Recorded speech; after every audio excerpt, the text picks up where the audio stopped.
Muy Bueno, bien, ¿qué tal? Buenas tardes. ¿cómo estás? Estás emocionada, ¿no? Con este libro. Sí, sí, estoy súper contenta, Jolín. El tener el libro en las manos, la verdad es que es una sensación espectacular. Sí, estoy muy Ah, contenta. aquí lo tengo yo, que la verdad es Yo que yo está. lo había leído porque tuve que escribir el prólogo y cuando me vino me emocioné también. O sea que estamos encantados. Bueno, estamos esperando que se termine de unir la gente un poquito y vamos a empezar porque como luego esto va a quedar... Me está diciendo Me está diciendo aquí mi señora, me está dando indicaciones de cómo hacer un directo. Bueno, os explico, os voy a presentar a Sari. Muchos os habéis metido a través de Sari, no sabéis quién soy yo, y luego me presento y muchos os habéis metido conmigo y no sabéis quién es Sari. Bueno, pues Sari es médico especialista en medicina interna e infecciosas y doctora en ciencias biomédicas. Creo que no me he equivocado, ¿no? Correcto, correcto, sí. Y Así además es. eres finlandesa. Sí, finlandesa de la Finlandia fría y lejana, aunque cada Bueno, vez menos fría con el cambio climático. ¿y cómo es? ¿Arponen o Arponen? Arponen, todas las palabras finlandesas se acentúan en la primera sílaba, aunque tengan 20 sílabas. Vale, pues es que yo siempre he dicho Sari Arponen, pero bueno, yo creo que ya estás más que nacionalizada. ¿Cuántos años llevas aquí en España? Más de 30. 30, o sea que prácticamente eres española, como quien dice. Mira, si se enfrentan España y Finlandia en un partido, yo quiero que gane Finlandia. Bueno, pues ya lo sabéis, es finlandesa, pero habla español mejor que tú y que yo. Bueno, pues vamos a empezar con Oye, hablando te un voy a poco. presentar yo también, por Ah, si bueno, venga, alguno viene preséntame. desde mi cuenta y no te conoce. Venga. Pues More es un mago, el mago More, es una persona que tiene conocimientos enciclopédicos de múltiples materias, monologuista, conferenciarte, que tiene un libro súper chulo que se llama Superpoderes del éxito para la gente normal, aunque en su título viene a decir algo así como que, pero trabajando como un cabrón, consigue lo que quieras trabajando como un cabrón. Y hace además muchos cursos de formación, como el curso de piano o el curso de productividad maravilloso que estás haciendo ahora, que nos vendría todo fenomenal porque, bueno, nos faltan horas en el día, ¿no? Hmm. Bueno, pero hoy la importante eres tú, que eres la que presentas el libro. Entonces, vamos a empezar hablando de la microbiota. La primera pregunta es obvia, ¿qué es la microbiota? Porque todo el mundo habla de microbiota, parece que ahora está muy de moda, pero definamos para que la gente entienda qué es la microbiota. Bueno, la microbiota es esa parte microbiana, microscópica de nuestro organismo. Es decir, en el cuerpo tenemos, aunque no los veamos, tenemos en la boca, en el intestino, en la piel, en los genitales, en el semen incluso hay microorganismos, bacterias, virus, protozoos, hongos, y son buenos y están ahí, porque sin ellos no podríamos vivir. Mm. Y claro, mucha gente estará pensando, pero entonces tanto bicho, esto da un poco de miedo. ¿Por qué es tan importante? O primero, ¿por qué tenemos que preocuparnos por la microbiota? Pues porque esa microbiota, cuando está en equilibrio, de buen rollito, con una composición adecuada, hace un montón de funciones, porque piensa que nosotros tenemos entre 20 y 25 mil genes en nuestras células, pero luego la microbiota nos aporta varios millones de genes. Entonces esos genes están ahí para algo, pues para hacer un montón de funciones que nuestras propias células pues no llevan a cabo. Entonces, claro, si esa microbiota se desequilibra y ponte que haya bacterias, entre comillas, malas, que al final, pues no me gusta mucho esto de decir buenas y malas, pero vamos a decir bacterias malas, entre comillas, pues si aumentan las malas, pues las buenas se van y dejan de hacer sus funciones y las malas fabricarán sustancias que nos pueden fastidiar. O sea, que son los famosos metabolitos, ¿no? Sí, los metabolitos son sustancias, claro, lo de metabolitos suena como muy esotérico, ¿no? Pero realmente nuestra propia célula fabrican un montón de sustancias, se llaman metabolitos, y los bichos, los microorganismos, también fabrican esos metabolitos, que por ejemplo unas pueden ser pues las vitaminas. Mucha gente no sabe que en el intestino tenemos bacterias que fabrican vitaminas, por ejemplo. Claro, lo importante de esta charla es que vamos a aprender un montón de términos nuevos que os va a encantar. Bueno, entonces hemos quedado que la microbiota son todos esos bichos que hay ahí, todas esas bacterias que viven con nosotros. De hecho, hay mucha gente que dice que somos bacterias dentro que están, o sea, que en realidad las importantes son ellas, que somos como Walking Dead. En realidad ellas nos utilizan nuestros cuerpos, ¿no? Para desplazarse. Sí, sí, hay gente que dice, son biólogos evolutivos, que dicen que realmente nosotros no tenemos mucho sentido aquí en el planeta, salvo para fastidiarlo, ¿no? Entonces dicen que somos como naves espaciales, pues para transportar todos esos microorganismos, porque ellos, los microorganismos, estaban aquí mucho antes que nosotros. Ujú. Vale, entonces ya sabemos cuál es el terreno de juego. A mí me gustaría que pusiéramos ejemplos concretos de para qué vale esto de la microbiota, porque de hecho muchas enfermedades están asociadas con la microbiota. Yo mismo soy un ejemplo de ello, porque yo tengo artritis psoriásica y gracias a un cambio de hábitos y de toma de probióticos, alimentación, deporte, etcétera, que es lo que vamos a hablar ahora más adelante, pues digamos que mi enfermedad está latente. No es que haya dejado de tener artritis psoriásica, pero digamos que no tomo ningún tipo de medicina y bueno, se me ha olvidado que tengo artritis psoriásica, ¿no? Y así con un montón de enfermedades, porque en realidad el título ¿a qué hace referencia? Pues que se está descubriendo cada vez más que hay muchísimas enfermedades, sí, vamos, yo te iba a decir todas, pero evidentemente no son todas, que están muy íntimamente relacionadas con la microbiota, ¿no? Porque la microbiota tiene mucho que ver con el sistema inmune. Tiene mucho que ver con el sistema inmunitario y también con el sistema nervioso y con el endocrino. Claro, podríamos explicar un poco lo que es el sistema inmunitario, porque bueno, habrá gente que nos vea que a lo mejor saben seguro lo que es el sistema inmunitario, pero quizás no todo el mundo lo sepa porque se habla mucho, ¿no? Pero no se sabe bien lo que es. Entonces, el sistema inmunitario, que la gente también lo llama las defensas, pues es una parte de nuestro cuerpo que consiste fundamentalmente en células y sustancias, que lo que hace es reconocer aquello que viene de fuera, lo que es extraño a nosotros y que nos puede hacer daño, lo que nos puede fastidiar, y nos ayuda a defendernos contra eso. También tiene que reconocer aquello que viene de fuera y que, bueno, pues hay que dejarlo pasar y no atacarlo, como puede ser, pues yo qué sé, te comes un brócoli, no tiene por qué atacar al brócoli, ¿no? Y luego el sistema inmune también lo que tiene que hacer es reconocer lo que es nuestro propio, de nuestro cuerpo, y no atacar lo que es propio, porque claro, cuando hay una enfermedad autoinmunitaria, el sistema inmunitario lo que está haciendo es atacando cosas propias de nuestro organismo, como en tu caso en la artropatía psoriásica, es una enfermedad autoinmune, pues donde se atacan sustancias propias. Entonces, eso es lo que hace el sistema inmunitario. Y se comunica con la microbiota, porque la microbiota fabrica esos metabolitos que decíamos, y le dicen al cuerpo pues si hay que estar en un estado inflamatorio o antiinflamatorio, y le enseña al sistema inmunitario cómo funcionar. O sea, digamos que el sistema inmune son las defensas, de repente ven que hay algo raro, te inflamas y es la manera de protegerse, digamos, ¿no? Claro, y lo que le pasa a mucha gente que hay mucha gente que está en nuestra sociedad inflamada todo el rato, pero muy poquito, muy poquito.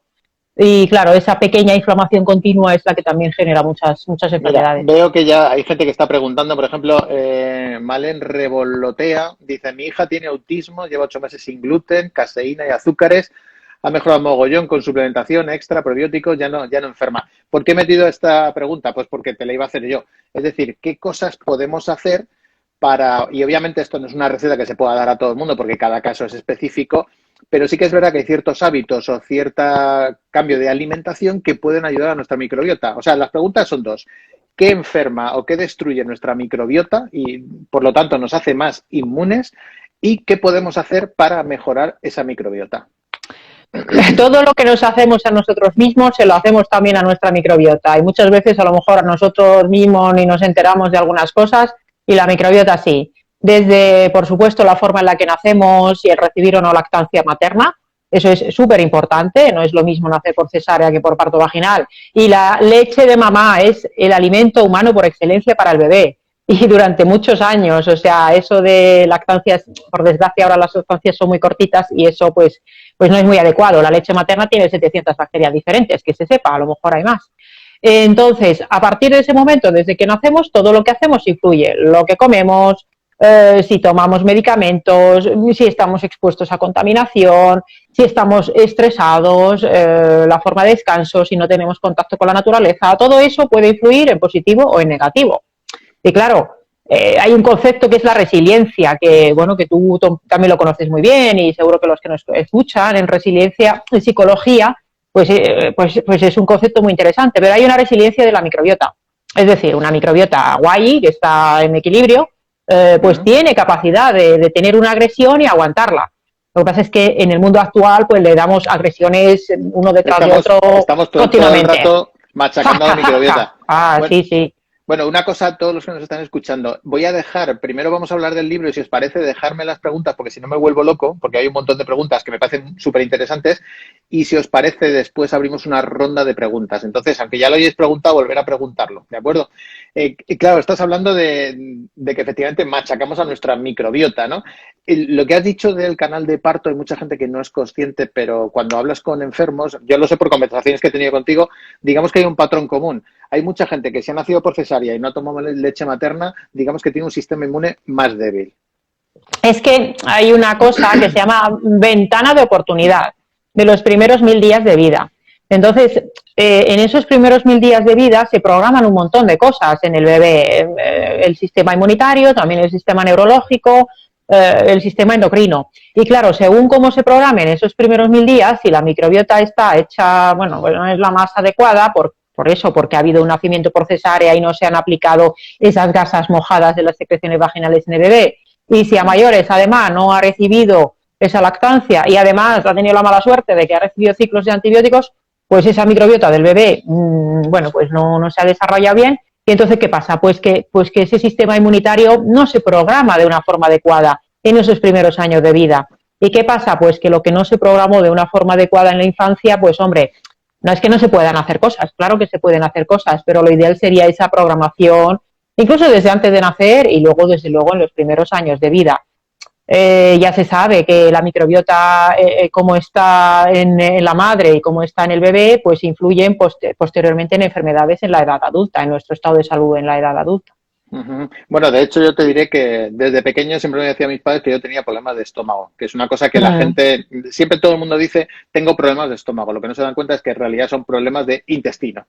Porque Sí, podemos decir que casi todo el mogollón de la microbiota, aparte de estar en la boca, en ojos, en semen, lo que acabas de decir, por todo el cuerpo repartido, pero la gran mayoría está en el intestino, ¿no? Eso es, en el estómago en condiciones normales no tiene que haber, bueno, no hay muchas bacterias, no es como el final del tracto digestivo que hay mogollón.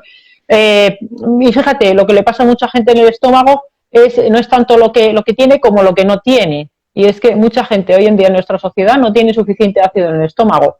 Esto también es curioso, ¿no? Porque todo el mundo piensa... Podía dar para un directo, la gente que toma... Sí, porque cuando la gente, hay muchísima gente, sobre todo en España, los mal llamados protectores gástricos, porque piensan que con cualquier cosa que se tomen, ¡ay, me sentó mal la comida, me voy a tomar protector gástrico! Mal, precisamente si te sentó mal la comida, pues a lo mejor es que no tienes suficiente ácido. Y esto, por desgracia, mucha gente lo desconoce y es una de las cosas que produce más disbiosis porque el ácido gástrico consigue mantener a raya a los, entre comillas, bichos malos. Esto siempre, pues, por no ser tan súper científico todo el rato. A ver, acabas de decir una de las palabras mágicas que vamos a hablar de ciertas palabritas que quiero que os quedéis, chicos. La primera, eubiosis. Para que la gente lo entienda, tú me corriges, lo que pasa es que a mí me gusta tanto el tema que yo voy diciendo cosas también. Eubiosis es equilibrio intestinal. O sea, digamos que las bacterias, digamos las malas y las buenas están en equilibrio. Digo malas entre comillas porque tiene que haber. O sea, es un ecosistema en equilibrio, ¿vale? Claro. Y no solo intestinal, también la boca, la piel, la vagina. Efectivamente. Vale. Por eso, cuando nosotros decimos que la eubiosis sea contigo, en realidad lo que le estamos diciendo a la gente es, oye, te deseo equilibrio intestinal, qué cosa más bonita, ¿eh? Que la eubiosis sea contigo, eso es precioso. ¿Eh? Sí. Y si te cae mal, le dices que la disbiosis sea contigo. O sea, lo que le estás deseando es un desequilibrio intestinal. Sí, así es. La eubiosis es, o sea, porque es que al final la eubiosis es una cosa, una palabreja, eso es una variable que podemos valorar y si alguien tiene eubiosis, es que tiene que tener la vida bastante apañada en un montón de cosas de su estilo de vida. Es muy raro que alguien con una eubiosis, una microbiota en equilibrio, pues tenga problemas de salud importantes. Hombre, no quiere decir que esté exento de ello, pero vaya que si alguien tiene una eubiosis, lo más probable es que tenga un estilo de vida saludable, que no necesite tomar fármacos y que tampoco tenga ningún problema de salud grave a mayores. Vamos a ver, vamos a explicar esto, luego hablaremos del SIBO, que es sobre crecimiento bacteriano, que también es otra palabrita que me encanta, y vamos a ver cosas que podemos hacer con el SIBO, como el ácido butírico y todas esas cosas, pero vamos a hablar de todo esto. ¿Cómo conseguimos estar en eubiosis? Porque hemos hablado de los primeros años, que son fundamentales, pero, por ejemplo, en mi caso, en los primeros años, fatal. Entonces, luego desarrolla una enfermedad, como mucha gente que nos está hablando, porque ahora mismo hay mucha gente que está preguntando de rosácea, de, bueno, colon irritable, colitis ulcerosa, porque al final son todos primas hermanos, ¿no? Entonces, ¿cómo conseguimos reparar ese intestino dañado o equilibrar esa microbiota? Pues es que esto es una cosa que requiere una intervención 360 grados. ¿Qué quiere decir esto? Que no hay probablemente una intervención que por sí sola sea suficiente, sino que hay que hacer una valoración completa de todo lo que se hace, de todo el estilo de vida y reforzar sobre todo aquello que pueda estar un poco peor. Entonces, en cuanto a estilo de vida, por ejemplo, que es una cosa que podemos empezar a hacer ya, ¿vale? Y luego sí. hay una cosa, tú siempre corrígeme, que yo no soy médico, pero yo siempre le digo a la gente que la manera de curarse reparando nuestra microbiota y nuestro sistema inmune, por lo tanto, es una manera lenta. Esto no es tomarse una pastilla y que de la noche a la mañana tú aparezcas y esté todo curado, sino que igual que la hemos ido dañando durante tiempo, pues la podemos ir reparando, pero también requiere su tiempo y requiere su esfuerzo y sobre todo requiere un cambio de hábitos, ¿no? Sí, esto es una medicina lenta, como decimos en Slow Medicine Revolution, ¿no? Es una cosa lenta, o sea... Mira, tenemos ahí a África Villarroel. Sí, la doctora África Villarroel está por ahí, que también está en Slow Medicine.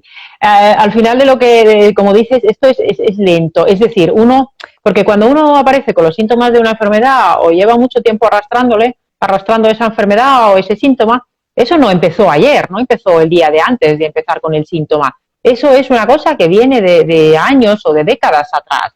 Entonces, pretender arreglar algo que se viene gestando desde hace mucho tiempo, pues en una semana o en 2 días, pues es muy complicado. Sin embargo, es verdad que, bueno, pues hay cosas que se pueden hacer que tienen beneficios de una forma relativamente rápida. Lo que pasa es que mucha gente lo que tiene es falta de energía también, ¿eh? Entonces, claro, ¿qué pasa? Que el ser humano es súper resistente al cambio, ¿no? Entonces, cuando hablamos de cambio de hábitos y estilo de vida, estamos diciendo que hay que apañar cosas de la alimentación, empezar a hacer más movimiento y actividad física, mejorar la tolerancia al estrés crónico, apañar los ritmos de sueño y desconectarse de lo que estamos conectados continuamente. Entonces, claro, alguien que está hecho polvo, que tiene poca energía, para eso tenemos este libro. Efectivamente. Está mal que haya hago publicidad. Para todos los que os habéis unido hace poquito, os recuerdo que estamos presentando el libro de Sari Arponen, Es la microbiota idiota, lo veis al revés porque estamos con la cámara frontal, y que se presenta hoy. Es decir, tenéis que ir a Amazon ya mismo o a vuestra librería y empezar a comprarlo ya, porque de hecho, ahora os voy a dar una noticia, es que está agotado ya en muchos sitios. O sea que... Sí, entonces, ya se está medio agotado. Sí, y una cosa... Todos los que estáis preguntando, como es que no me da tiempo a leer todo, entonces al final os voy a pedir que volváis a lanzar la pregunta, ¿vale? Y vamos a... os recuerdo que esto no es un consultorio con Sari, pero vamos a responder preguntas para que veáis que todo tiene que ver con la microbiota o gran parte de las cosas que nos pasan tienen que ver con la microbiota. ¿Vale? De hecho, el título aduce a eso. Os voy a explicar el título. Explícalo, sí, porque la gente dice, oye, ¿cómo es esto de idiota? ¿De qué claro, viene? no es que te llamemos idiota a ti, querido lector, no va de eso.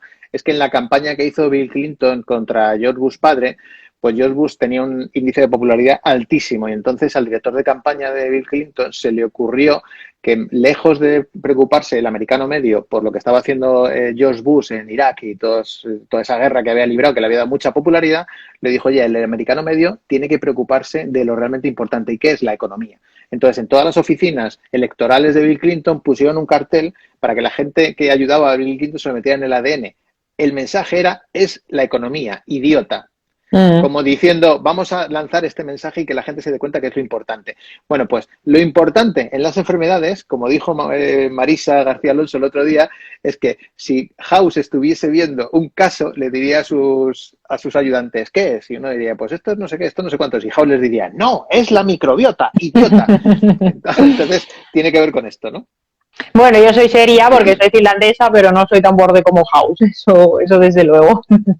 Sí, tiene que ver con eso, que es la microbiota, porque es, a ver, yo no se lo diría probablemente a la cara a nadie, pero es verdad que a veces dan ganas de decírselo a alguna gente cuando entra en el tema este de decir, bueno, y es que eso no me lo creo, ¿no? Luego, pero si yo no te digo que creas nada, porque las creencias entran en un terreno de lo místico, lo esotérico, valores. y de lo que hablamos en la microbiota es de ciencia. De hecho, tengo más, o sea, yo en el libro tengo más referencias que en mi tesis doctoral. O Sí, sea, vamos a hablar de eso que me parece muy interesante. Es decir, primero vamos a hablar de la cerrazón de muchos médicos, y lo siento si hay alguno que nos está viendo ahora, pero yo me he encontrado con muchos médicos. Yo, por ejemplo, cuando me diagnosticaban artritis psoriásica, bueno, primero es un palo, porque yo no podía andar literalmente. Cada vez que pisaba era como pisar una chincheta. Y te dan un diagnóstico de estos a los 39, yo voy a cumplir 50 este año, y a mí me dejaban hecho polvo. Y yo lo primero que pregunté al médico es, ¿esto tiene algo que ver con la alimentación? Y me dijo taxativamente, no, no tiene nada que ver. Y efectivamente sí tiene que ver, porque luego yo lo he comprobado quitándome gluten y quitándome un montón de cosas que me inflamaban mucho. Entonces, me da mucha rabia cuando el médico se cree en posesión de la verdad absoluta, porque si no sabes algo, y esto lo digo aquí delante de Sari, Sari es la tía que tú le llegas con una cosa que te has leído en el British Journal of Medicine, que solo leemos frikis como yo y médicos, y de repente te dice, ah, sí, pero hay otros 23 estudios que dicen, y te mandan los links. Entonces tú dices, joder, esta tía se pasa todo el día leyendo. Entonces, yo no exijo al médico que se pase todo el día leyendo, pero por lo menos que tenga la humildad como para reconocer, pues no lo sé, la verdad es que no tengo ni idea. Pero no, te dicen taxativamente que no, porque a lo mejor cuando ellos estudiaban en la facultad, pues no tenían nada que ver con la alimentación, pero diga usted. Y este libro es tan exhaustivo que toda la parte de bibliografía, o sea, no os podéis imaginar. Por eso es incontestable, es un libro incontestable, porque tiene tantas referencias y tantos estudios científicos que te tienes que rendir a la evidencia. O sea, esto es ciencia y lo demás son tonterías. Fijaros qué glosario de términos tiene, que es que, bueno, es espectacular. O sea, todo esto son referencias científicas. De hecho, os voy a decir una cosa muy seria. Si os leéis el libro, especialmente el capítulo 2, con el nuevo plan Bolonia, os convalidan media carrera de medicina. Ahí lo dejo. Porque es un libro que no solamente está estructurado para gente normal de la calle, sino también para médicos, porque es una magnífica referencia, una magnífica guía para médicos, ¿verdad? sí, a ver, es verdad lo que dices, lo comento en el libro y hoy me lo preguntaban en una entrevista para prensa, decían, pero a ver, ¿esto cuándo se va a aplicar de forma amplia en toda la medicina clínica y en la sanidad pública y tal? Le dije, a ver, es verdad que antes se decía que los paradigmas en medicina necesitaban un cambio de 17 años. Vaya, fíjate que de los inmunobióticos, por ejemplo, que son los probióticos que modulan el sistema inmune, este término surgió en el año 2003 aproximadamente, 2003-2004, y todavía no se han emitido de forma extensa. Pero pienso que ahora, en esta década, que de verdad hay una revolución de la microbiota, pues poco a poco se irá incorporando. ¿Sabes qué pasa? Que esto, cuando yo estudié, pues en las facultades pues no se enseñaba y hoy en día pues a lo mejor se explica algo, pero poco. Sí que empieza a haber formaciones, sobre todo privadas, algún posgrado sobre el tema de la microbiota. Pero como el sistema, el superorganismo humano al final es algo muy complejo y la medicina en las últimas décadas se ha basado en una cosa que se llama, una muy grandilocuente, se llama medicina basada en la evidencia. Entonces, básicamente, en la medicina basada en la evidencia, lo que es el culmen, ¿no?, de la medicina basada en la evidencia, es decir, cojo un grupo de gente y otro grupo de gente y a uno le doy el fármaco A y a otro le doy el fármaco B y miro qué pasa. Y en eso se basa mucha parte de lo que se hace en medicina. Entonces, el superorganismo humano, cuando miramos la microbiota y empezamos a mirar cómo influye la alimentación y el estilo de vida, claro, hacer ahí intervenciones A o B simplemente y compararlos, pues es bastante, porque los nutrientes o los probióticos no son fármacos. Entonces, hacer ese tipo de estrategias de estudio requiere un cambio de chip, requiere un cambio de mentalidad y requiere reconocer los sesgos que tiene cada uno, los sesgos cognitivos que se llaman, porque nosotros pensamos y nos creemos que somos la hostia pensando los seres humanos. Pero el Sí, hecho pero es, tenemos unos sesgos brutales. tenemos sesgos y hay una cosa que es cuando uno se piensa que sabe mucho. Entonces, cuando piensas que sabes mucho y ignoras todo lo que no sabes, pues es cuando surgen estos problemas de no reconocer, por ejemplo, la importancia de la microbiota. A mí lo que me pasa es que yo cuanto más estudio, más digo, pues menos sé, porque van saliendo Sari tiene un cada vez sesgo más. que os lo voy a contar aquí en directo, y es que Sari tiene el sesgo del síndrome del impostor. Ella sabe un huevo, y entonces tú le dices, pero tía, sabes un montón y tal, y dice, no tengo ni idea y tal. Y también es por ese sesgo que dice ella, cuanto más estudias, más te das cuenta de lo poco que sabes, ¿no? Pues Nos están, eso es. nos están preguntando por Hashimoto, por el gluten, en fin, ahora entraremos un poquito. Hay una cosa que está muy de moda ahora, que ahora hablamos del SIBO también, que no quiero que se me olvide, que es un temazo el SIBO y el intestino permeable, que nos podéis imaginar. Ay, se me ha ido el santo al cielo. Ay, ¿qué iba a contar? Bueno, venga, vamos a El hablar SIBO, del... el SIBO, el SIBO. Sí, vamos a hablar del SIBO, que el SIBO en inglés, bueno, es el sobrecrecimiento bacteriano, ¿no? Que es Mm. que hay más bacterias del intestino grueso en el delgado y al revés, ¿no? Algo así es. Bueno, significa Small Intestinal Bacterial Overgrowth, o sea, si nos Mm, ponemos muy, muy fino, ¿no? Y bueno, es una cosa curiosa porque se ha puesto como muy de moda en los últimos tiempos y ahora parece que todo el mundo tiene SIBO. Y a veces digo yo, ¿y por qué? ¿Pero por qué ahora todo el mundo tiene SIBO? Pues ya hace 20 años más o menos, una cosa relativamente rara. Bueno, efectivamente, conceptualmente es verdad que se refiere a tener demasiadas bacterias en el intestino delgado que pueden venir del colon, del grueso, o pueden venir de la boca. Pero realmente ya se sabe que no es tan sencillo, que hay gente que tiene síntomas como si tuvieran un SIBO, pero no tienen muchas bacterias. Pero ¿sabes qué pasa? Que las que tienen son malas en el intestino delgado. Y entonces se ha visto que hay gente que a lo mejor tiene muchas bacterias en el intestino delgado y no tiene problema ninguno porque son bacterias buenas. Y hay gente que no tiene tantas, pero son malas. Y entonces aquí, como siempre, y por eso, pues a lo mejor la prueba ni siquiera le sale de SIBO. ¿Por qué? Pues porque la cosa es de equilibrio y del tipo de bacterias que hay. Pero lo del SIBO, pues a mucha gente que tengáis, pues los que no lo sepáis, que os sienta mal la cebolla o el ajo, que os sienta mal de repente alimentos que siempre podíais comer, que se os hincha mogollón la tripa después de comer, que os da niebla mental, que esto, la gente que nunca lo ha pasado dice, ¿pero qué es eso de la niebla mental? Bueno, los que han pasado niebla mental saben lo que es la niebla mental. Que aparezcan eczemas, picores, dolores de cabeza, y sobre todo esas intolerancias. Y luego alteraciones a la hora de hacer deposición, ya sea por diarrea o por estreñimiento, pues todo eso pueden ser señales de una alteración no solo del intestino grueso, sino también del intestino delgado. ¿Y qué pasa? Que esto muchas veces, cuando se diagnostica, si tienes la suerte de que se diagnostique, porque por desgracia todavía no es tan conocido, pues a lo mejor te dan un antibiótico. Y bueno, puedes mejorar un tiempo, pero el SIBO no es una enfermedad, es un síntoma que tiene unas causas. Y si no buscas las causas y arreglas las causas, tampoco se te arregla el SIBO y seguirás con tu barriga hinchada, con tu niebla mental y con las intolerancias. Bueno, es que has tocado muchos temas. Mira, nos están preguntando por el Helicobacter, que te iba a preguntar también. Hay una expresión en inglés que es gut feeling, que es tener una corazonada, ¿no? Pero fíjate que ya la propia expresión dice gut feeling, porque es verdad que hay una conexión intestino-cerebro a través del nervio vago, ¿no? Yo digo cosas, tú si te digo alguna bobada me Sí, además de por el nervio vago, que la conexión es, bueno, en realidad en ese capítulo del eje intestino-cerebro, porque al final todo el mundo dice, intestino-cerebro, están conectados, están conectados. Bueno, en el libro cuento con detalle exactamente las conexiones, como son, que el nervio vago o bidireccional es como una autopista que lleva información para arriba y para abajo, y luego hay un montón de sustancias que fabrican los microorganismos que también llegan al cerebro, y el cerebro a su vez le dice cosas al intestino. Entonces, cuando las tripas nos dicen algo es, pues, ¿por qué? Porque se llegan todas esas señales desde el exterior, tanto al cerebro como, bueno, pues como el ambiente interno que lo capta la microbiota, y nos acaba dando esa intuición, y tiene mucho que ver con la modulación por parte de la microbiota. Y claro, si tienes una disbiosis o un SIBO, pues a lo mejor tus intuiciones tampoco son las más apropiadas. Fíjate, yo una cosa que noté muchísimo cuando cambié la alimentación, y obviamente es una experiencia propia, es que cuando dejé gluten, azúcares y lácteos, pues yo tenía muchos cambios de humor. Yo de repente estaba muy contento y de repente me ponía de mala leche, pero era una cuestión de segundos.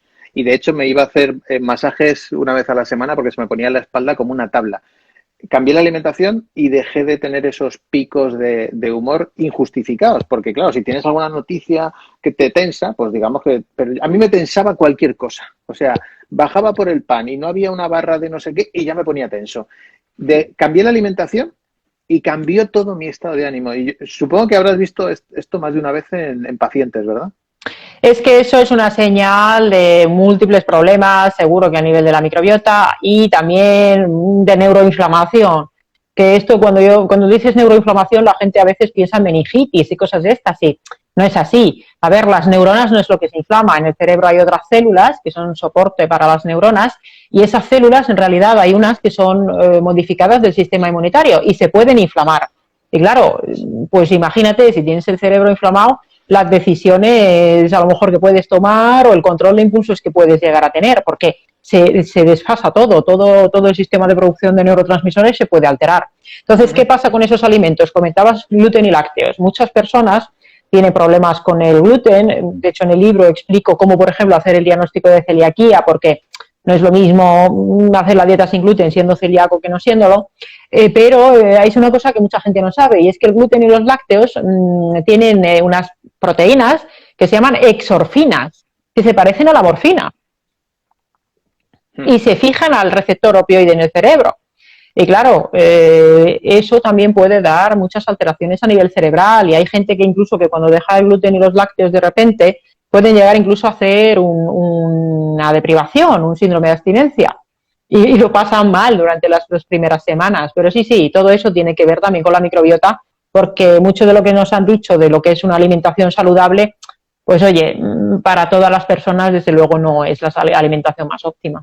Uh-huh. Bueno, estoy viendo a algún amigo que se ha conectado aquí que dejó el gluten y que le va fenomenal. Está preguntando por tiroides. Tenemos una amiga común que tiene Hashimoto y que gracias a probióticos hace una vida absolutamente normal. Claro, es que esto en realidad tiene que ver con muchas enfermedades, ¿no?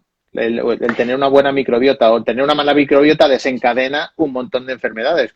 Por supuesto, todas las que tienen que ver con el intestino, como colitis ulcerosa, intestino irritable, o sea, colon irritable, sí. Crohn, eso por supuesto, porque tiene mucho que ver con el intestino, pero es que luego hay muchas, tipo artritis, que yo no lo sabía, o Hashimoto, todas las que tienen que ver con tiroides. De hecho, han hecho estudios con ratas también que les han inducido unas proteínas dobladas, que no me acuerdo cómo se llamaban, y entonces a través del nervio vago han llegado al cerebro y se han dado cuenta que también el Alzheimer y el Parkinson tienen mucho que ver. Sí. Claro. Es decir, que estamos ahora mismo mira, preguntan por ahí por la rosácea. La rosácea también, yo he visto alguna amiga que tú has tratado que ha mejorado muchísimo la rosácea gracias a cambio de alimentación y a probióticos. Es que esto, claro, es infinito. Es todo, prácticamente todo. Fíjate que hoy me preguntaban en una entrevista, decían, bueno, a ver, alguna enfermedad que a priori nadie fuera a pensar que tuviera que ver con la microbiota.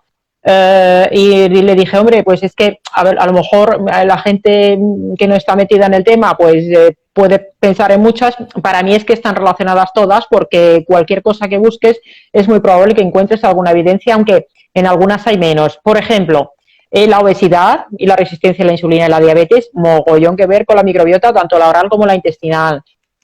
Todas las patologías de la piel.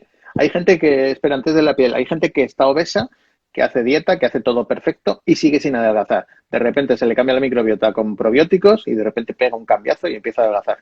Sí, hay gente que incluso, bueno, es verdad que hay que cambiar el ambiente hormonal y arreglar la resistencia a la insulina, pero la microbiota pues nos puede ayudar a cambiar ese ambiente hormonal y esa resistencia a la insulina. Vamos, han salido estudios muy chulos, hace poco se publicó que con una cepa bacteriana comparaban dos grupos, y en un grupo tomaban esa cepa y en otro grupo no la tomaban, en una combinación de cepas, y perdían más peso, mucho más peso que el grupo del probiótico que el que no lo había tomado, cuando todo lo demás era igual. Entonces, todo tiene que ver. Lo de la piel, por ejemplo, tiene que ver con la microbiota propia de la piel, pero también con la intestinal, porque hay una conexión intestino-cerebro-piel, que también tiene mucho que ver con el tema del estrés. Todo lo que son también trastornos neurodegenerativos que comentabas, los tumores, el cáncer. El cáncer es un tema que se está investigando mucho, porque hay bacterias que una única bacteria ya se sabe que puede participar en producir un cáncer o en hacer que un tumor sea pues más maligno, que metastatice más o que responda peor a la quimioterapia. La inmunoterapia, que ahora está súper de moda, ¿no? La inmunoterapia para el melanoma, por ejemplo, ciertos tipos de cáncer de pulmón, pues se sabe que según que haya un tipo de bacterias o que haya otro tipo de bacterias, pues a lo mejor la inmunoterapia no sirve de mucho. Sí, de hecho hay un montón de estudios ahora de esas famosas terapias Diana del cáncer que han funcionado mucho mejor en gente que tenía muy buena microbiota, un mejor sistema inmune preparado. Y de hecho ahora lo que están haciendo es que preparan primero el sistema inmune y después te dan la terapia para el cáncer, porque saben que va a funcionar con mucho mejor. Bueno, está aquí preguntando la gente. Os recuerdo que estamos presentando un libro, que esto no es una consulta de la doctora Sari. Lo que pasa es que todo esto tiene que ver... Bueno, de hecho es que cada capítulo es un capitulazo porque habla... cada capítulo es un libro entero. Vais a alucinar con el libro. Diré que el libro, porque mucha gente escribe solo del intestino y solo de alimentación. O sea... Hablo del intestino, por supuesto, y hablo de alimentación, pero alimentación es un capítulo porque hay otras muchas cosas. La gente muchas veces se obsesiona tanto con la alimentación que se olvida de todo lo demás, que en algunas personas es incluso más importante. Me está diciendo que dé la vuelta al libro. El libro se llama Es la microbiota idiota. Lo que pasa es que como tengo la cámara frontal, pues sale aquí al revés. Pero es que es lo que hay. Está en mi perfil de todas formas el Sí, link. os metéis en el perfil. Está preguntando por el cortisol, por la cistitis, por las enfermedades mentales, por uveitis. Pues mira, te voy a decir de las uveitis, porque tenemos el grupo de WhatsApp de la gente de mi año de la especialidad, de donde yo hice la especialidad del Hospital de la Princesa, y un día hablando del tema de la microbiota, pues, no, pues se ve que estuve, yo tampoco quiero hacer dar mucho por saco con esto, pero bueno, algo diría de la microbiota, ¿no? O alguien me preguntó algo. Y entonces me dijo el amigo oftalmólogo, bueno, a ver, con el ojo no tendrá nada que ver. No le voy a preguntar a la gente por las cacas y le dije, hombre, pues algo sí que tiene que ver. Y de hecho, por ejemplo, las uveitis que comentabas, yo tuve un caso muy chulo que era de un paciente que además lo cuento en el libro, que este era un paciente que tenía una uveitis, o sea, la uveitis es una inflamación de dentro del ojo y es relativamente grave a veces, ¿no? Y entonces este señor, pues le habían puesto un antibiótico el dentista. Y después le dieron un probiótico y mejoró espectacular cuando con corticoides y con otros fármacos inmunosupresores no había mejorado. Y claro, me vino el reumatólogo, la reumatóloga a decir, oye, ¿qué ha pasado? Fíjate lo que le ha pasado, a ti que te gusta la microbiota, ¿qué hago? ¿Le dejo el probiótico? Dije, pues claro, déjaselo. Pues Así que te gusta la seguramente. microbiota, como si tú fueras la loca de la microbiota, claro. Bueno, al final me lo mandó, porque claro, me decían, bueno, ¿a ti qué te gustan estas cosas de la alimentación y la microbiota? Y yo, bueno, pues sí me gusta, pero chico, aprende tú. Entonces, espero que con mi libro pues también aprendan, porque la verdad es que en todas las especialidades, incluido desde luego el ojo, en todas, fíjate que incluso en cosas que a priori uno pensaría, esto no tiene nada que ver. Se sabe que la gente que tiene un traumatismo cráneoencefálico, vamos, que se dan un coscorrón importante en la cabeza con una incluso lesión importante, pues se sabe que a resultas de eso les cambia la energía cerebral y les cambia la microbiota. Sí, es que claro, hay tantos casos documentados ya de todo esto. Tú hablas en tu libro de la cachitología. Explícanos qué es esto de la cachitología, que a mí me encantó la expresión. Bueno, a ver, yo soy internista, ¿no? Entonces, en el hospital, en los hospitales que he trabajado, siempre decíamos aquello de... porque en medicina a veces, pues cuando consultas con un especialista o súper especialista, pues a veces te dice, eso de lo mío no es. Cuando, pues bueno, yo qué sé, si es de una especialidad que no le toca, ¿no? Entonces en medicina interna, pues es raro que podamos decir eso de, esto de lo mío no es. Entonces, por ejemplo, cuando yo a mis pacientes con VIH, que lo lleva mucho tiempo, pues me venían, me duele aquí, o me molesta la tripa, o me ha salido esto en la piel. Pues yo nunca le podía decir esto de lo mío no es, porque para mí todo era de lo mío, ¿no? Pero es verdad que la medicina moderna, pues al final es tan compleja y hay tanta investigación y tanto conocimiento de cada campo que cuando uno se especializa o se súper especializa en alguna cosa, pues muchas veces necesita súper especializarse tanto que pierde ese cuadro global y entonces la gente acaba pues dividida en órganos o en sistemas y cuando vas a un especialista de una cosa pues te mirará aquello pero a lo mejor no lo correlaciona con lo que te esté pasando en el intestino, por ejemplo, o en la boca. Entonces, eso es la cachitología, que, bueno, pues parece que nos han querido partir en cachitos a los humanos y según el cachito que tenga mal, pues será el médico que te vea. Hay una frase, ahora voy a contestar a Carmen Moreno, que nos ha preguntado por la cistitis. Hay una frase de Salvador de Madariaga que dice que un especialista es aquel que sabe cada vez más sobre cada vez menos para terminar sabiendo absolutamente todo de nada. Y me encanta esa frase porque... Perfecta. Carmen nos pregunta, que nos ha preguntado ya varias veces, cistitis. Bueno, lo primero, antes de escuchar a la doctora Sari, te diré que una especialista en cistitis es nuestra amiga Marisa García Alonso. Marisa, que le doy un título en el libro, le doy un título, bueno, a ver si Marisa llega a esa parte porque le doy una medalla a Marisa García Alonso. Claro, pues Carmen, sigue a Marisa García Alonso porque tiene unos vídeos de cistitis, porque ella misma lo ha padecido y yo creo que es una súper especialista. ¿Tiene que ver la cistitis con la microbiota?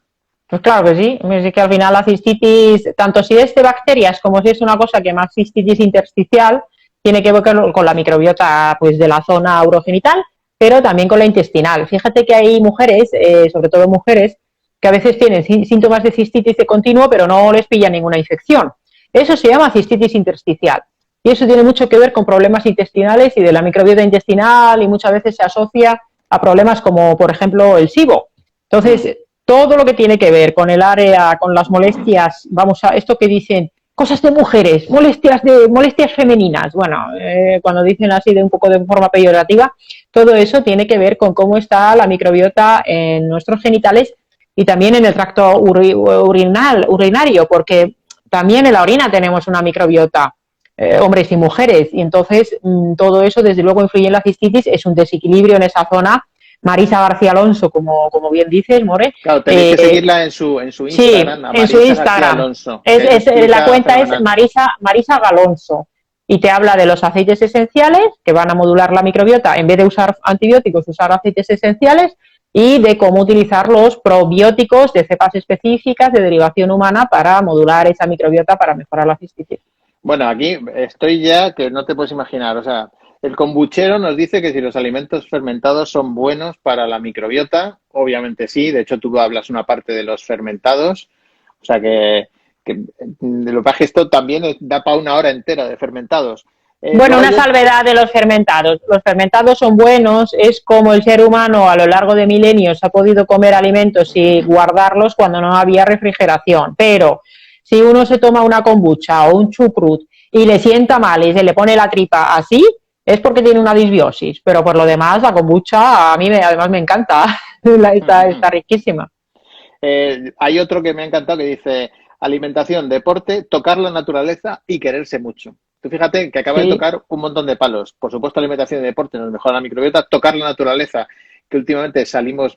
Claro, hay mucha gente que se ríe de este tipo de cosas, de los baños de bosques y tal, pero evidentemente la naturaleza es buena, porque además ahí vamos a encontrar un montón de bacterias que no tenemos en el entorno urbano y que nos viene muy bien, ¿no? Porque una cosa que tú hablas en el libro es que nos lavamos demasiado, ¿no? Deberíamos lavarnos menos, ¿no? Bueno, ahí lo de la higiene es una cosa que depende del entorno y depende de algunas cuestiones. Entonces, el problema está efectivamente en que las ciudades nos enferman. Las ciudades tienen contaminación y las ciudades tienen una microbiota mala, entre comillas. Hicieron unos estudios en Nueva York muy chulos, donde fueron cogiendo, pues con unos bastoncillos, fueron cogiendo muestras en el metro, en máquinas de estas de sacar dinero, en cajeros automáticos, y fueron analizando la microbiota de diferentes partes de la ciudad.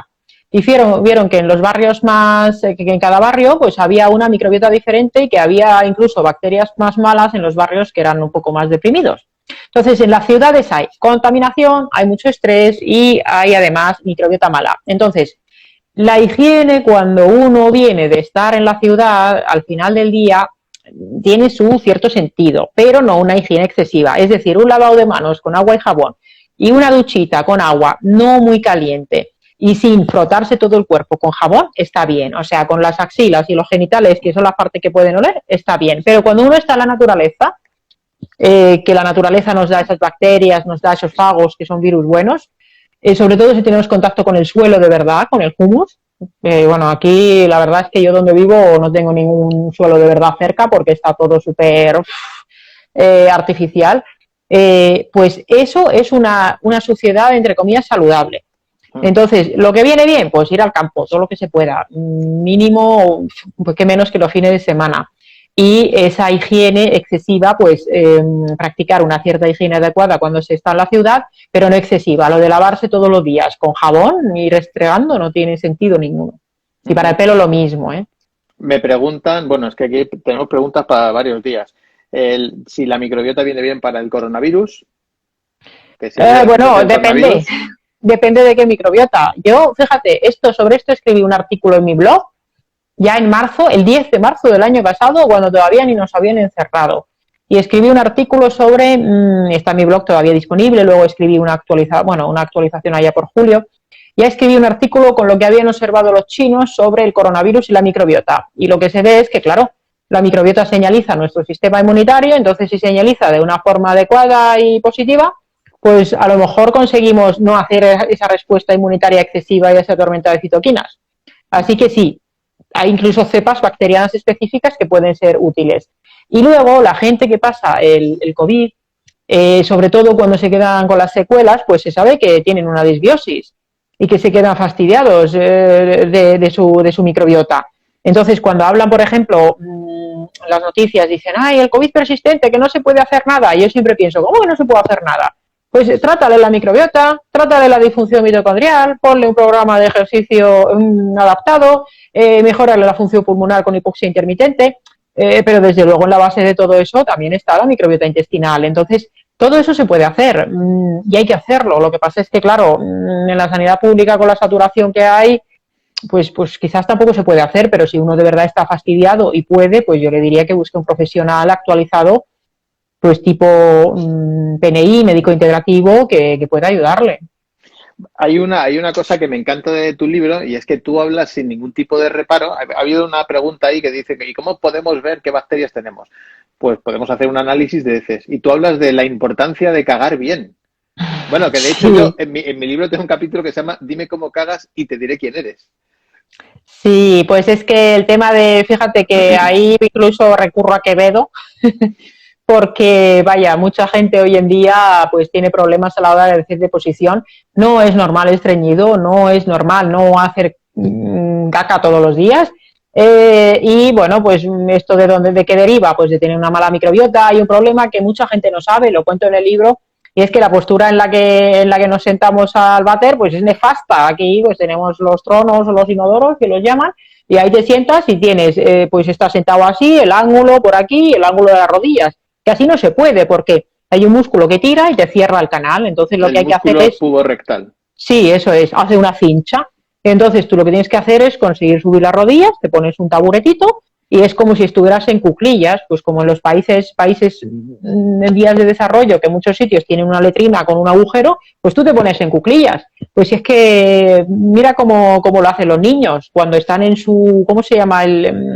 Es que se llama potta en finlandés, esto que le ponen a los niños para Sí, hacer caca cuando son pequeños. El orinal. Eso, el orinal, es que pues no me salía. Pues cuando los niños se sientan ahí, están en esa posición, y muchos niños cuando hacen la transición al inodoro, luego les cuesta. Pero es que esa no es nuestra posición para hacer caca, es que no sabemos ni cagar ya, porque nos hemos vuelto medio tontos con muchas cosas. O sea, fíjate qué titular acaba de dar Sari de su libro. No sabemos ni cagar ya, nos hemos vuelto medio tontos. Pero es que esto es muy importante, porque luego viene mucha gente. A mí es que no me da reparo hablar de esto. A mí me llama mucha gente y lo primero que le pregunta es, oye, ¿y tú qué tal cagas? Y se quedan como sorprendidos. Es que, claro, si no vas por lo menos una vez al día, yo creo que tu tránsito intestinal está mal, obviamente, ¿no? Mira, Por lo dice, menos una vez al día. los japoneses siempre han sido unos adelantados. Efectivamente, los orientales directamente cagan en cuclillas, lo hacen fenomenal. Y de hecho te vas a Turquía y a sitios de estos y siguen teniendo el baño ese con las 2 huellas que dejó el hombre en la luna, que son las originales, son las de Neil Armstrong, que lo que hicieron fue un molde y entonces las ponen en los váteres. Entonces, claro, si tú te haces un análisis de heces, que por cierto los hace Marisa en su laboratorio. Sí, los hace Marisa. Voy a hacer publicidad ahora. Pues te dice, pues mira, estás bien de Akkermansia, tenemos que hablar de la Akkermansia, que la Akkermansia es un temazo, ¿vale? Entonces yo me enteré de lo que era la Akkermansia. Entonces te va diciendo, pues tienes bien de esto, mal de esto, y eso ya te da una pista muy fiable, porque a mí me ha pasado, y amigos míos, que me dicen, oye, me he hecho unos análisis, estoy perfecto, me dicen que estoy perfecto, pero estoy hecho polvo. Porque claro, los análisis que te hacen habitualmente son análisis de sangre con los marcadores normales. Pero claro, no te estudian la microbiota. Y tú puede que estés muy bien de colesterol, de hipertensión, de todo lo que te marcan ahí, pero resulta que de microbiota estás fatal y eso hace que estés hecho polvo, ¿no? Sí, claro, lo que pasa es que, fíjate, hay gente que me dice, bueno, ¿y cuándo se van a empezar a hacer los análisis en la sanidad pública? Y yo digo, bueno, pues es que primero hay otras cosas que apañar, ¿no? En la sanidad pública española. Los análisis a día de hoy, pues bueno, son técnicas de biología molecular complejas, tienen un coste pues no desdeñable, que desde luego si una persona está mal y no termina de arreglarse, por ejemplo, haciendo todo lo que digo en el libro, pues yo lo que le diría es que nadie se haga a lo mejor un análisis por su cuenta, sin un profesional que le guíe, porque cuando luego te llegan 40 o 50 páginas contándote cómo tiene la microbiota, la Akkermansia, y dices, bueno, ¿y ahora qué hago yo con esto? Entonces, sí, obviamente para todos los que acabéis de conectar, tenéis que hablar con un médico. O sea, esto no... Bueno, con un nutricionista que también están formados, o un PNI. Con alguien que esté formado, efectivamente. Entonces, antes de dedicarnos a hacer análisis de microbiota en sanidad pública, por favor, ojalá que alguien tuviera a mano y les dijeran a los que deciden estas cosas que metan nutricionistas, que metan psicólogos, que metan odontólogos, que metan CAFID o INEF, estos profesionales del deporte en la sanidad pública, porque imagínate, o sea, es que se ha demostrado con estudios en Estados Unidos y en Reino Unido que si tú metes nutricionistas para hacer programas nutricionistas actualizados, claro que por suerte los nutricionistas en España pues están muchos nutricionistas en redes se ven lo súper actualizados que están y lo bien formados que están en microbiota. Imagínate si tú metes nutricionistas en la sanidad pública y se ponen a hacer talleres a cascoporro por grupos de patologías a pacientes, lo que podrían llegar a mejorar las personas y todo el ahorro de dinero que supondría eso, y además descargas a los médicos bueno, pues es que a los médicos no les toca, no son nutricionistas, y si no tienes una formación específica tampoco estás formado para dar ese consejo de alimentación. Es que eso, ¿no? te diré que una de las amigas que nos está viendo la operan del intestino y la primera comida que le dan en el hospital es un potaje de vigilia. Es decir, una cosa es lo que te diga el médico, que puede no saber de nutrición, y otra cosa es la comida del hospital, que a veces es una comida que va totalmente en contra de tu intervención o de los síntomas que tengas en ese momento, lo cual es lamentable. Es decir, tienen que unir la nutrición, como dices tú, con lo que te está pasando, porque si no... Es que la alimentación es básica, entonces antes de, bueno, o sea que yo no digo que yo no le digo a la gente que no se haga los análisis de microbiota, y a mí hay muchos pacientes que me los traen y bueno, pues yo se lo miro, y los análisis de microbiota pues sobre todo en investigación son súper útiles, y para afinar el tratamiento a mayores también es interesante, pero ahí habrá cierta tendencia que uno sin que le lleve un profesional pues se hace un análisis. Y bueno, pues yo eso diría, pues mira, que te lo mire el profesional primero, porque imagínate que tienes un SIBO, por ejemplo, ¿no? Ese SIBO lo vamos a tener que tratar. Y claro, hacer el análisis de microbiota antes de tratar el SIBO, pues una vez que lo trates y la microbiota ya no está igual. O imagínate que tienes un parásito. Entonces, quizá merece la pena, pues primero tratar el SIBO y tratar el parásito que esté, y después, pues cuando ya estás un poco más estable, decir, venga, vamos a ver cómo está ahora la microbiota. Porque claro, ahí no todo el mundo se puede permitir hacerse un análisis de microbiota con cierta frecuencia, cada 3 meses, porque tiene un coste que no es desdeñable. Pero que pueden ser interesantes, pues pueden ser. Que la solución para los males de la gente está en seguir comiendo lo mismo, no arreglarse sus relaciones tóxicas, no empezar a dormir bien y no desconectar, y en cambio hacerse unos análisis carísimos y tomar un montón de suplementos, pues bueno, esa no es la idea. Una vez que arreglas todo, pues ahí ya los análisis y los suplementos y los probióticos tienen todo su sentido. Vaya, que yo misma los tomo, o sea, yo no tomo fármacos. Cuando pasé el COVID me inflé a todo tipo de suplementos y probióticos, y en el día a día también llevo años tomando probióticos, pero claro, es que también hago todo lo demás, que es la alimentación que comentábamos, el estilo de vida, etcétera. No, mira, nos preguntan que si el libro es para todo el mundo. El libro es para todo el mundo. Hay un capítulo especialmente dedicado, que yo se lo dije a Sari, digo, con este capítulo te convalidan todo, que es el capítulo número 2, donde hablas de todas las familias bacterianas, que la verdad es que es un capítulo muy completo y está muy bien. Los que no seáis profesionales, os lo paséis un poquito así de largo, que es muy interesante, pero yo, por ejemplo, lo he leído 2 veces, ¿vale? Ese capítulo es y lo pongo, es un poco más arduo, pero lo cierto es que hay mucha gente que, por ejemplo, habla de los firmicutes, pero vamos, ¿quién sabe lo que son los firmicutes realmente? Entonces yo dije, hombre, no puedo hablar de los bacteridetes. Bueno, eso. Bueno, los amigos en realidad están ahí. ¡Ah! Entonces, los firmicutes y bacteroidetes es el Real Madrid y el Barça, para que os hagáis una idea. Están ahí, están en la liga los dos, pero están ahí al cachondeo. Pues había que explicarlo. Dije, yo no puedo escribir un libro sobre microbiota sin decir lo que son los firmicutes, lo que son los bacteroidetes, porque es que es una cosa que todo el mundo habla, pero luego dice, ¿pero esto qué es? Dice, pues bacterias. Y sí, pero ¿qué bacterias? ¿Qué hacen? ¿Están ahí? ¿Qué importancia tienen? Entonces, esto lo explico. ¿Que es necesario leerse ese capítulo 2? Pues bueno, al que le interese lo puede leer, pero si no, pues puede seguir por eso, que no hace falta incluso leerlo en orden, que si uno quiere saltar directamente a las soluciones, pues lo puede hacer, pero es verdad que si primero vienes del principio, pues bueno, pues te vas a enterar mejor de por qué propongo esas soluciones, de qué sentido tienen esas soluciones que propongo. Me dicen si se regenera el intestino. Luego tenemos que hablar de las cándidas, ¿vale? Porque has hablado de la candidiasis, y hay mucha candidiasis vaginal también, que sufren muchas. Yo tengo un montón de amigas que han tenido candidiasis vaginal y es horrible. Y tenemos que hablar, que dice África Villarroel, que te lo iba a preguntar también, de la pirámide de alimentación, aparte del Epstein-Barr, que me interesa mucho, que yo he tenido, y del Helicobacter, que es otro temazo. O sea, con eso ya tenemos para una hora, Sari. ¿Por dónde empezamos? Empezamos por regenerar el intestino, porque nos han preguntado si, por ejemplo, la colitis ulcerosa se puede regenerar el intestino. En el capítulo donde hablo específicamente de problemas intestinales, hay un apartado. Sí, hablo de Crohn y enfermedad, colitis ulcerosa y Crohn, porque en enfermedad de Crohn y colitis ulcerosa o la colitis microcítica, que es bastante menos conocida y que, bueno, es un poco diferente, es súper importante la alimentación, pero fundamental, la alimentación y la microbiota y la vitamina D. La vitamina D también es importante para todo y, por supuesto, también para la microbiota. Y los omega 3 también. Entonces, ¿sabes lo que me dijeron a mi primo?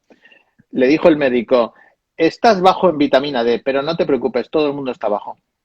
Claro, pues ese es el problema de cuando se dice que lo que es frecuente es normal. Que una cosa sea frecuente no significa que sea normal. Entonces, todo el mundo efectivamente está bajo en vitamina D, pero la vitamina D tener unos niveles adecuados, y niveles adecuados no es por encima de 30 nanogramos por mililitro, sino mínimo 50, en autoinmunidad por lo menos 80, es fundamental. Entonces, la enfermedad inflamatoria intestinal hay que apañar la micronutrición, hay que apañar la microbiota, y sí, se puede llegar a regenerar. A ver, alguien que ya le quitaron un cacho de intestino, un cacho de colon porque no quedaba otra, pues claro, eso no lo vas a recuperar. Pero lo ideal sería no llegar a ese punto. En realidad en el organismo hay muchas cosas que se pueden regenerar. Por ejemplo, la diabetes mellitus, la diabetes tipo 2, la que se genera cuando, bueno, por el estilo de vida, en la edad adulta, aunque ya cada vez más por desgracia en los niños, pues se sabe que se puede llegar a revertir la diabetes tipo 2. Y esto, ya hay una disfunción de las células beta del páncreas que fabrican insulina. El intestino, por supuesto, que se puede llegar a reparar. Lo que pasa es que hay mucha gente que tiene prisa, ¿no? Porque, por ejemplo, la gente que tiene una giardia, que es un parásito. Cuando pasan la giardia, pues muchas veces se queda mal del intestino durante incluso meses, con un cuadro como de intestino irritable. Dicen, pero es que, dice, no me termino de recuperar. Y yo siempre le digo, a ver, si tú te partes la tibia, o el peroné, tibia y peroné, o el fémur, ¿cuánto tiempo tardas en recuperarte? Aunque desde fuera la pierna está bien. Pues el intestino no es lo mismo, pero es un poco parecido. Hasta que toda esa función se recupera, pues puede llevar su tiempo. O sea, esto no es de ayer para hoy o para mañana. Esto requiere pues ser constante en los hábitos, y cuando se habla lo de, por ejemplo, la alimentación, lo de comer de todo con moderación, pues mira, lo siento, pero no. Comer de todo con moderación si es comida real, entre comillas, o sea, productos frescos y de temporada y de proximidad. Ni siquiera entonces en prevención comer de todo es lo adecuado, porque hay cosas que, bueno, pues el trigo, por ejemplo, se abusa muchísimo, y de los lácteos también muchas veces se abusa. Pero cuando uno ya tiene una enfermedad, ya sea tu caso, artropatía psoriásica, ya sea la enfermedad inflamatoria intestinal o una esclerosis múltiple, pues es que no puede comer de todo, según lo que le dice la ciencia. ¿Que es una puñeta? ¿Que es un fastidio? Pues mira, sí. Bueno, la opción es seguir comiendo de todo y atiborrarse a fármacos y no tener tampoco un control adecuado. ¿Se va a curar uno con todo esto? Pues hay gente que no es que te cures, porque si vuelves atrás a los hábitos de antes, pues vuelven los síntomas. Pero haciendo todas estas medidas, con una además suplementación adecuada, se pueden llegar a controlar muchos cuadros, incluso sin necesidad de fármacos. Y si hace falta algún fármaco a mayores, pues tampoco pasa nada de forma puntual. Vamos con, bueno, preguntan gente si la vitamina D en exceso es peligrosa. A ver, todo en esta vida en exceso es peligroso. Claro, tenemos que ver de qué cantidad. Si te tomas 20 pastillas y con una te vale, pues obviamente. Claro, el exceso, como decía Paracelso, todo es veneno, nada es veneno, o la cuestión es la dosis, ¿no?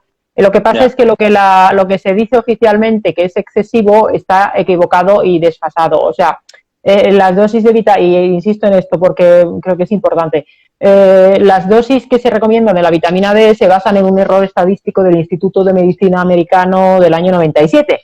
Y esto ya se sabe, por lo menos del 2014 y del 2017, en sendos artículos, se sabe que esas dosis no son las adecuadas. Fíjate que en los años 60 y 70, para prevenir el raquitismo, daban 5.000 unidades todos los días. ¿Y ahora qué se da? 200, 600, una cosa así. Entonces, las dosis que se suelen recomendar son inadecuadas. Yo, para los que queráis saber de vitamina D, os recomiendo que sigáis a María Hernández Bascuñana, que es una nutricionista muy experta en vitamina D y habla de la vitamina D de forma casi monográfica, por no extendernos en este tema tampoco. Entonces, en exceso, pues hombre, si te tomas 1.000.000 de vitamina D todos los días, pues claro que sí, que te tomas la dosis que te toca, que pueden ser 2.000 unidades, 5.000 unidades, en algunas personas con control por su profesional pueden ser 10.000 unidades, pues no te va a pasar nada. Lo que necesitas es ver cómo está y luego hacer niveles. Una cosa que están preguntando por papilitis lingual. La papilitis lingual, pues habría que ver un poco la causa. Lo que me gusta de Sari es que tú le preguntas, te inventas el nombre de la enfermedad y la tía lo sabe, es alucinante, o sea, bueno, dices, háblame de eso. Sí, un día la llamé para un síndrome súper raro y me dice, bueno, sí, hay varios artículos, mira en la página 14 del libro, no sé cuánto, se lo sabe todo la tía, es increíble. No, hombre, no sé todo ni mucho menos, pero vaya, la papilitis es cuando los puntitos de la lengua se inflaman, entonces, ¿por qué pasa eso? Pues hay muchísimas causas, yo obviamente pues no soy súper experta de eso, la microbiota puede influir, pero hay una cosa que también he descubierto hace poco, y es la relación del níquel con muchos problemas de salud. Y es que en España entre un 20 y 30% de la población, y sobre todo las mujeres, tienen alergia al níquel. Y a lo mejor hay gente que no tiene problemas de alergia en la piel porque no se pone nada de níquel, pero resulta que las cosas que tenemos en la boca de los dentistas pueden contener níquel. Por ejemplo, las cosas de ortodoncia o los implantes. Y a mayores, la comida también hay comidas que tienen grandes cantidades de níquel. Y ya se ha descrito que hay un tipo de síndrome de intestino irritable, que en realidad no es un síndrome de intestino irritable, que es una mucositis del intestino por níquel. Y lo que se ha descrito para la boca es que hay gente que si tiene metales en la boca, en los implantes, etcétera, incluso el titanio, que parece inofensivo, pues hay gente que le da reacciones locales en la boca y están bien a buscarle la causa, como el síndrome de la boca ardiente que tiene alguna gente. A lo mejor es por los metales que tiene la boca o que ingiere la comida. Fíjate, en mi caso, yo tengo intestino permeable por culpa del mercurio. Me hice un análisis de metales pesados, resulta que tenía mucho mercurio, hice una quelación, se me quitó el mercurio, bajó muchísimo y he mejorado una barbaridad, porque yo me curaba con probióticos y con alimentación y de repente volvía otra vez. Y yo digo, ¿qué pasa si lo estoy haciendo todo bien? Y resulta que era el mercurio. Se quedará grabado el directo si no soy torpe, ¿vale? Porque mi intención es dejarlo grabado, que cuando termine lo guardaré. Mira, dice la doctora África Villarroel, los tatuajes también. Oh, sí, los tatuajes, no es que sea una relación directa con la microbiota, pero hay mucha gente mucha gente se pone los tatuajes, es una moda, que incluso, bueno, pues gente de mi generación, por ejemplo, pues se tatúa y no saben que que por ejemplo las propias agujas, de cuando haces el tatuaje, pues pueden ir partículas de níquel, del acero que lleva, pues si se queda en los ganglios linfáticos, y como seas alérgico al níquel, te puede estar estimulando el sistema inmunitario para siempre. Y los propios tintes también pueden favorecer la aparición de reacciones del sistema inmunitario. Yo desde luego, una persona que tenga propensión o predisposición a la autoinmunidad o que tenga un tema de autoinmunidad, si tiene algún tatuaje, pues ya está, pero yo le diría que no se hiciera ninguno más. Los tatuajes no son demasiado, antes a la gente que, pues, Ötzi o los samoanos o ancestralmente, pues tenían otro estilo de vida y no les pasaba nada con un tatuaje, claro, pero nosotros tenemos una vida de mierda y al final, pues mira. Por eso te digo que si eres un vikingo, pues te lo tienes que hacer, porque es que es obligatorio. Si eres un samoano. ¿Tú conoces a algún vikingo? Yo es que no conozco a ninguno. Pero samoano sí conozco uno, por cierto, que era especialista en la danza esta que hacen los All Blacks. Bueno, a ver, te voy a poner a prueba, como si esto fuera un trivial. Bronquiectasias y enfermedad de Grover. La enfermedad de Grover no lo sé lo que es, no lo sé. Bien, le he preguntado una cosa a Sari que no sabe lo que es. Atención, no, los epónimos en medicina, los epónimos son cuando a una enfermedad le pones el nombre de un tío, el que lo describió, el que lo inventó, el que lo describió por primera vez. Y los epónimos, a veces hay enfermedades que tienen incluso el nombre de varias personas, yo no me lo sé todos, pero lo podemos mirar. Pero las bronquiectasias, sí, las bronquiectasias son esas bolsas de moco. En la parte final del pulmón se hacen como unas bolsas de moco donde se acumulan microorganismos y se acumula el moco. Entonces, el ambiente inflamatorio que hay ahí favorece que haya una microbiota respiratoria que no permite tampoco mantener a raya esos microorganismos patógenos. Entonces, sí se sabe que tanto la microbiota intestinal como la microbiota propia de los pulmones influye sobre el tema de las bronquiectasias. Y la enfermedad de Grover, pues mira, enfermedad de Grover tipo poroqueratósico, no, ni idea.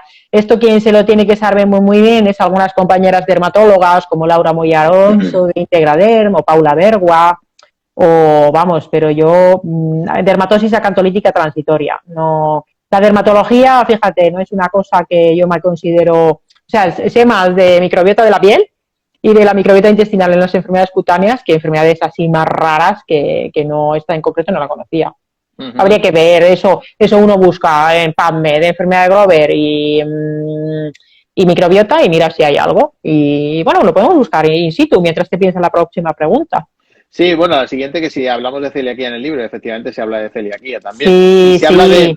A Sari, para que lo tengáis en cuenta, la llamaban la loca del gluten en Torrejón, en el hospital de Torrejón, porque de repente decía, esto quítale el gluten, y iban todos como mejorando, ¿no? Entonces le decían, tú es que lo resuelves todo quitando el gluten, porque esto lo vamos a enlazar con la que ha dicho África, que también hablas tú de ello en el libro, que es que, claro, la pirámide de nutrición que nos vendían en los años 60, yo alucino porque estamos en el 2021 y siguen vendiéndote mucha gente la misma pirámide, que por supuesto ya está desfasadísima, lo sabe todo el mundo. Sí, a ver, pero lo que pasó en los años 60, 70 en los Estados Unidos fue que hubo un señor que se llama Ansel Keys que, bueno, tergiversó bastante los resultados de un estudio que hizo, que el estudio en sí no estaba mal, que era el estudio de los 7 países en base a unos resultados previos de otro estudio más pequeño. Entonces, entre eso y que unos rusos a principios del siglo XX le dieron huevos a los conejos y los conejos hacían infartos, porque claro, el conejo no puede comer huevos, es herbívoro. Entonces, entre eso y que la industria agroalimentaria de Estados Unidos entró en guerra con la industria ganadera, dijeron, venga, la grasa es mala, y hay que comer hidratos a cascoporro. Entonces empezaron a promover alimentos con poca grasa, pero con mucho azúcar y sobre todo no un azúcar cualquiera, una cosa que se llama jarabe de fructosa, que la fructosa es que ni siquiera nos da energía, va al hígado y se transforma en grasa directamente. Entonces, se hicieron unas recomendaciones además muy basadas en los cereales, en comer muchos cereales. Los cereales son alimentos en general con poca densidad nutricional, te dan energía. Como dice África, muy baratos también. Baratos y que te dan energía y poco más, o sea, energía, fibra no soluble, o sea, no es comida para los bichos, te da para hacer el bolo fecal, y energía, pero por lo demás poco más. Incluso hay muchos cereales que tienen antinutrientes que le roban los micronutrientes a otros alimentos. Entonces, con lo sedentaria que es nuestra sociedad, la inmensa mayoría de la gente no necesita comer tanto hidrato de carbono para obtener energía, porque uno de los mayores problemas de nuestra sociedad es que la gente come excesivamente para lo que necesita y se mueve muy poco para lo que come. Y estos son enfermedades de la abundancia. Entonces, poner los cereales en la base, los feculentos en la base, en esa pirámide, a día de hoy no tiene sentido ninguno. Pero diré, en beneficio de la medicina más, vamos a decir, académica y clásica, que ella en el Journal, no me acuerdo cuál era, bueno, creo que era el American Journal of Cardiology o la revista de la Asociación Americana de Cardiología, en septiembre sacan una pirámide, que la comento, que es la pirámide de la dieta pesco-mediterránea. E incluso ya introducen el concepto de ayuno intermitente y de beber solo agua. Y ahí ahora por ayuno intermitente. Sí. Pues ahí los cereales no están en la base. Entonces, ahí, a ver, si alguien me espera que yo en el libro le diga cómo tiene que comer, pues yo digo cosas, pero a día de hoy hay muchísima ideología en la nutrición y están los carnívoros por aquí y los veganos por aquí, y entonces están a la gresca. Pues habrá que ver cada persona, sus gustos, sus preferencias y lo que le pasa, y en función de eso arreglarle la alimentación. Os recomiendo un podcast que se llama Slow Medicine, de 3 doctoras, entre ellas África, que está aquí con nosotros, Sari, y la tercera, ¿cómo se llama vuestra? Doctora Susan Judas, yo creo que también Susan Judas, que no me sabía el nombre. Manifiéstate, Susan. Perdóname, Susan, que no me acordaba de tu nombre. Y entonces, por ejemplo, nos preguntan, ¿desayunar con cereales sin gluten no es aconsejable? Bueno, pues en uno de los podcasts hablan de cómo te sube la glucosa en sangre cuando desayunas. Entonces, si haces un desayuno que te sube la glucosa muy rápido, pues tienes una hiperglucemia. Entonces, luego, ¿qué te viene? Pues el pico bajo, es decir, la hipoglucemia. Y por eso a las 12 de la mañana estás que te subes por las paredes y O necesitas a las tomar 10. algo. Claro, pero si tú desayunas y lo que vas desayunando es más tipo proteico o de repente no te sube tanto la glucosa en sangre, bueno, lo estoy explicando yo, que deberías explicarlo tú, Que pero sí, lo explica fenomenal. claro, entonces, ¿qué ocurre? Pues que llegas a la hora de comer y has desayunado como un campeón. Entonces, este tipo de trucos yo creo que son muy interesantes para la gente. Por ejemplo, un truco que no quiero que se nos olvide es el tema del almidón resistente, que creo que es una cosa que Ah, sí. pueden hacer ya. ¿Qué pasa con ese plátano macho y ese arroz de un día para otro? Sí, el almidón resistente, fíjate, bueno, el almidón es, para que la gente lo entienda, es un tipo de hidrato de carbono al final, ¿vale? Entonces son un montón de glucosas que van juntas, hacen una cadena y bueno, pues eso cuando lo comemos, está por ejemplo en la patata, está en la pasta, etcétera, en el arroz, entonces eso cuando lo comemos directamente preparado, pues es un almidón que, como es glucosa, una glucosa detrás de otra, pues lo que acaba haciendo es que lo digerimos y lo acabamos transformando, bueno, pues es, glucosa directa para el organismo, ¿no? Es azúcar, a fin de cuentas. Entonces, ¿qué es lo que pasa? Pues que cuando, por ejemplo, cocemos la patata o cocemos el arroz y después lo enfriamos y lo dejamos en el frigo y al día siguiente lo recalentamos, tampoco de forma excesiva, pero lo recalentamos y nos comemos, el almidón ha cambiado de estructura y acaba siendo esto que se llama almidón resistente. ¿Y qué pasa con el almidón resistente? Pues que el almidón resistente se llama resistente porque nosotros ya no lo digerimos de la misma manera, con la misma facilidad. Hombre, alguna parte sí, y sin embargo sirve de comida para nuestros microorganismos. Entonces se ha visto que, por ejemplo, hay gente obesa, con gente con diabetes o con problemas con la insulina, resistencia a la insulina, cuando comen esa comida enfriada y recalentada, les produce mucha menos subida de glucosa y mucha menos subida también de insulina. Entonces, desde el punto de vista metabólico y desde el punto de vista de darle de comer a nuestros bichos, es súper interesante. Y está en el plátano macho, está en las castañas, en el boniato, bueno, también hay, aunque algo menos. Hmm. O sea, cogéis un plátano macho, lo freís, os lo tomáis y estáis haciendo ácido butírico o butirato. Estáis dando de comer a las bacterias y eso es buenísimo, buenísimo. El arroz de un día para otro. Yo lo que hago es que encargo una paella y me dicen, ¿cuándo viene usted a recogerla? Digo, mañana. Y entonces ya Bueno, mañana. me la tomo al día siguiente. Bueno, es que aquí hay tal cantidad de preguntas que creo que vamos a tener que hacer otro directo. Os vuelvo a Bueno, es que recomendar llevamos más de una hora todo esto ya, porque Instagram ya no chapa, que antes a la hora te echaba. Sí, bueno, otra cosa muy importante, el podcast que os acabo de recomendar, que es el de Slow Medicine. Y los que os acabáis de conectar, es La microbiota idiota, el libro de Sari Arponen, que además te voy a preguntar, ¿cuánto has tardado en escribir este libro? Pues mira, yo el otro día fue mi cumpleaños, en febrero, bueno, el otro día, bueno, fue el 12 de febrero, como Charles Darwin, ¿vale? Y yo ya tengo más de 40 años, 44.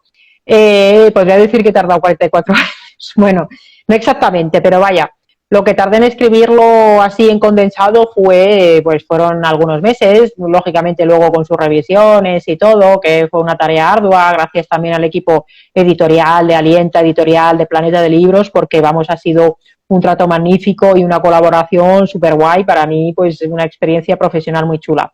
Pero lo cierto es que los conocimientos que vienen en el libro, aunque el libro pues sea pequeñito y tal, pues Bueno, esto es, esto es enciclopedia, ¿eh? Si hay bueno, algún pero que no es un Sapiens, no tiene 500 páginas, de texto, Ya. quitando la bibliografía, tiene 300 y pico. Entonces, bueno, pues es lo que he aprendido en los últimos años, que aunque vengan 300 y pico de referencias, yo tengo muchas más en mi ordenador.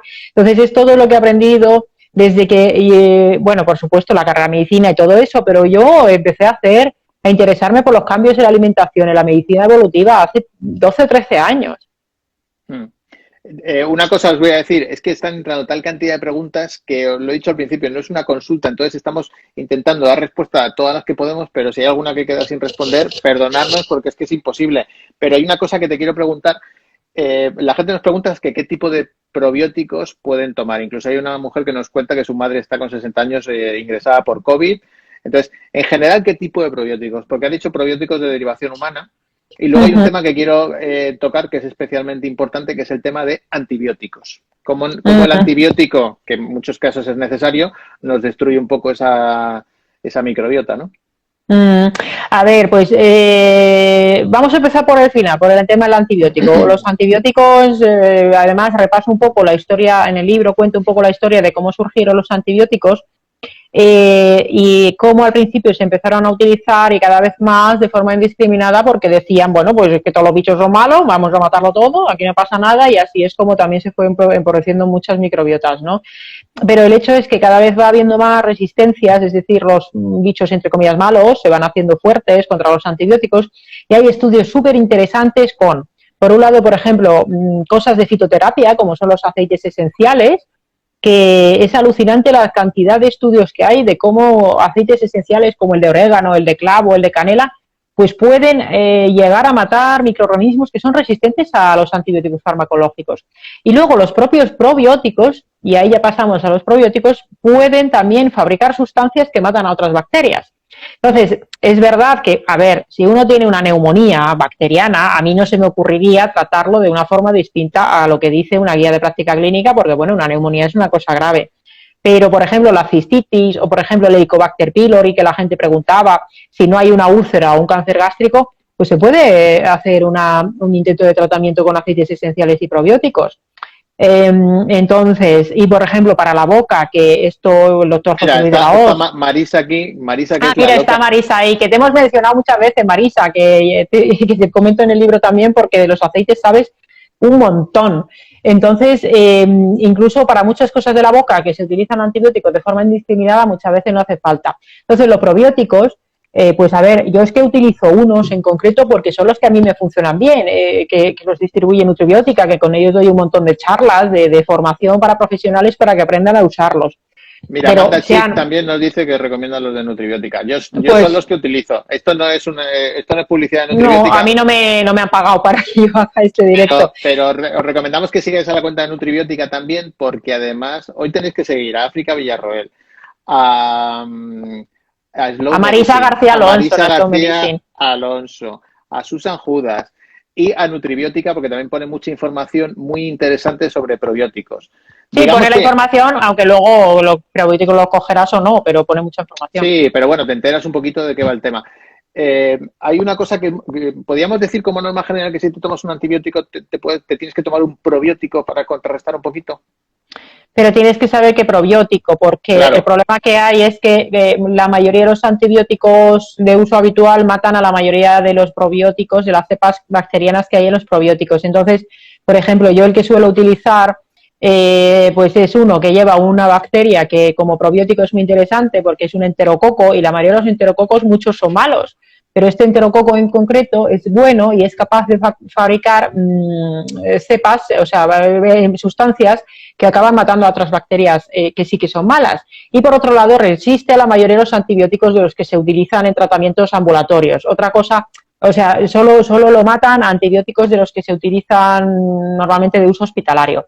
Y lleva también el Saccharomyces, que el Saccharomyces pues tiene muchísimos estudios, no es una bacteria. Eso da para un día entero, Saccharomyces boulardii. Esto es... Sí. Fíjate que...